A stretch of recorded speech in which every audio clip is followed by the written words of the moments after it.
Hello guys, this is my বিয়েবাড়ি blog. 2025 সালে এই হলো আমার প্রথম বিয়েবাড়ির ইনভিটেশন। অনেক দিন পর বিয়েবাড়ির ইনভিটেশন, 5 মাস পর বিয়েবাড়িতে ইনভিটেশন পেয়েছি 2025 সালে এই প্রথম। তো চলো ফার্স্টে আমরা জামা প্যান্ট বার করে নিই। আমি আমার রেডি হওয়ার জন্য জিন্স বার করে নিলাম। এবার আমার পছন্দ মতো নতুন টি শার্ট ছিল, টি শার্টটাও বার করে নিলাম।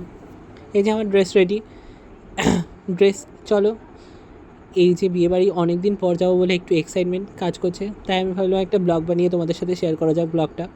চলো এবার বিয়েবাড়ির জন্য রেডি হওয়া যাক। দেখো রেডি হতে এসেছি আর কারেন্ট চলে গেল, প্রচণ্ড ঝড় বৃষ্টি শুরু হয়ে গেছে বিয়েবাড়ি যাওয়ার জন্য। তো চলো রেডি হয়নি। এই যে ফাইনালি আমি রেডি হয়ে গেছি। রেডি হতে হতে প্রচণ্ড খিদে পেয়ে গেছে, 9টা বেজে গেছে। তাই আমি ফ্রিজ থেকে একটা লেবু বার করে লেবু খেয়ে নিলাম। এই যে দেখো কারেন্ট নেই, তাই আমি রেডি হয়ে গেছি বিয়েবাড়ি যাওয়ার জন্য। বিয়েবাড়ি মিস করা যাবে না। দেখো বডি স্প্রে দিয়ে নিলাম, কারণ 2025 সালে এই প্রথম বিয়ে। এই দেখো বলতে বলতে কারেন্ট চলে এসছে। এই যে এই হলো আমার ফাইনাল লুক। চলো এবার বিয়েবাড়ি চলে যাওয়া যাক সবাই মিলে। আমি কারোরই ভিডিও ক্লিপ ঠিকঠাক করে নিতে পারছিলাম না। দেখো বিয়েবাড়ি চলে এসেছি, এইটা হলো বউ, মানে আজকে ছিল বউ ভাত। তো এই হলো বউয়ের লুক। এবার চলে এসেছি আমরা সরাসরি মেন কোর্সে খেতে। এটা ছিল আমার মূল উদ্দেশ্য। তো ফার্স্টে আমাদেরকে লেবু দিয়ে দিয়েছে। দেখো লেবুর সাথে সাথে আমাদেরকে দিয়েছে চিকেন কাটলেট আর ধনে পাতার পুদিনা পাতার সস। সেটা দেখে আমাদের মেয়ে বলছিল খাবো না করে। তো আমি বিয়েবাড়িতে আমরা গেছিলাম, আমি, আমার দাদা, বৌদি, বড় মা, মা আর মেয়ে আর আমার বাবা। এই যে সবাই মিলেই বসেছি খেতে।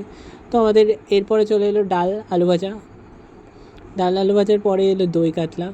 এক এক করে তো খেতেই আছি, খেয়ে আর উঠতে পারছিলাম না, ডাস্টবিনটা ভর্তি করছিলাম।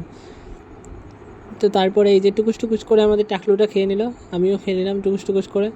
তো তোমরা কারা কারা এই 2025 সালে বিয়েবাড়ি ইনভিটেশন পেয়েছো আজকে আমাকে কমেন্টে জানাতে পারো। তারপরে দেখো আমাদের চলে এসেছে মাটন বিরিয়ানি আর খাওয়া দাওয়া শেষ হজমোলা দিয়ে। তারপরে আমরা দেখতে আসলাম একটু বড়বউ চান্স পেলাম না, দেখতে পেলাম ক্যামেরাম্যান। ও ক্যামেরাম্যান তো আমার বন্ধু, মেনশন করে দেবো জয়কে। দেখো ক্যামেরাম্যানের অবস্থা, ক্যামেরাম্যান এখনও ডেকোরেশন করে কমপ্লিট করে উঠতে পারেনি। তো যাই হোক, এই দেখো ক্যামেরাম্যানের অবস্থাটা দেখো, হাফ প্যান্ট। বিয়েবাড়ি কাদা জল পরিষ্কার করতে গিয়ে ক্যামেরাম্যান ব্যস্ত।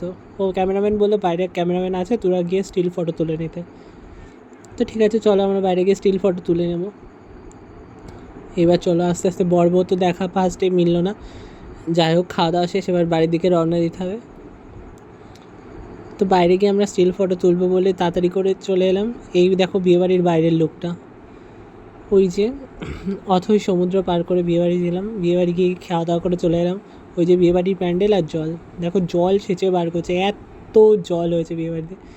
যাই হোক এই হলো বিয়েবাড়ির ফাইনাল লুক। আমরা দেখো আইসক্রিম খেতে খেতে যাচ্ছি। এই দেখো ফুচকার স্টল এখন দিয়েছে। চলো টাটা, গুড নাইট। আজকে এখানে শেষ করলাম আমার বিয়েবাড়ির ব্লগটা। কেমন লাগলো?